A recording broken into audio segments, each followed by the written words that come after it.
Hello, my name is Vera Strelko. I work in the Center for Intercultural Communication of the Chelyabinsk Public Library, and today I want you to join me for a walk in the Shershnevsky forest of the Челябинsk city. So let's go! The Шершневский forest is located in the very heart of the Челябинsk city. It lies on an ancient granite massif that, as you can see, comes to the surface in different places of the forest. The forest is a relict ecosystem that appeared on its own 10,000 years ago at the place of a huge glacier that covered the entire Urals in prehistoric times. Originally it was named Chelyabinsk, and it was the forest that gave the name to the city and not vice versa. The most picturesque locations of the forest are definitely water reservoirs.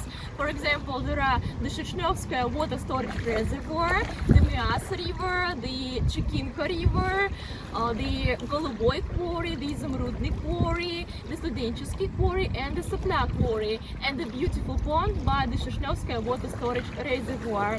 The Шершневского water storage reservoir is an artificial reservoir created in 1963-1969 on the Mias river.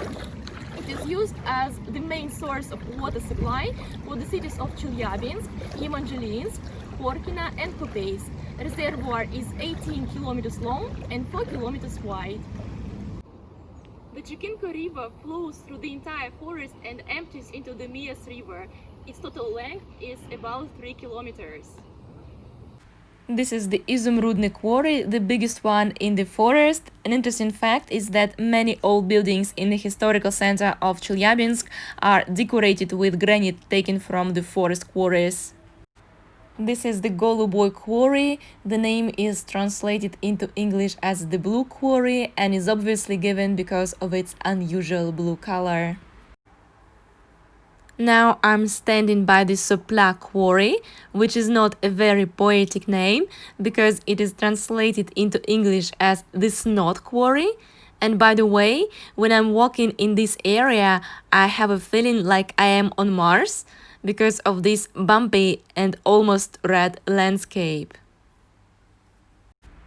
Speaking of fauna of the forest, I have seen here toads, lizards, squirrels, forest mice, ducks, seagulls, sparrows, forest pigeons, cuckoos, woodpeckers, bullfinches, finches, one hawk, magpies, titmice. Here you can also meet the smallest bird of the Urals, the yellow-headed goldcrest. This Ural hummingbird weighs only 5 grams. I've also seen here ravens and owls, coming across huge black croaking ravens and big white owls rotating their heads 270 degrees were definitely thrilling experiences for me. They reminded me of the mystical works of Edgar Allan Poe and David Lynch.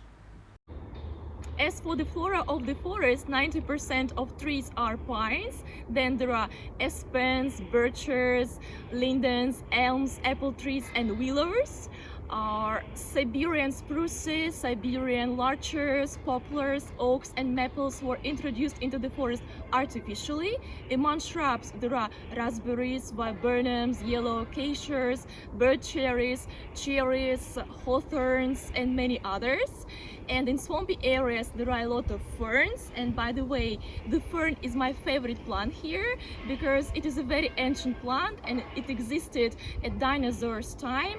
And very often the forest for me is like a time machine.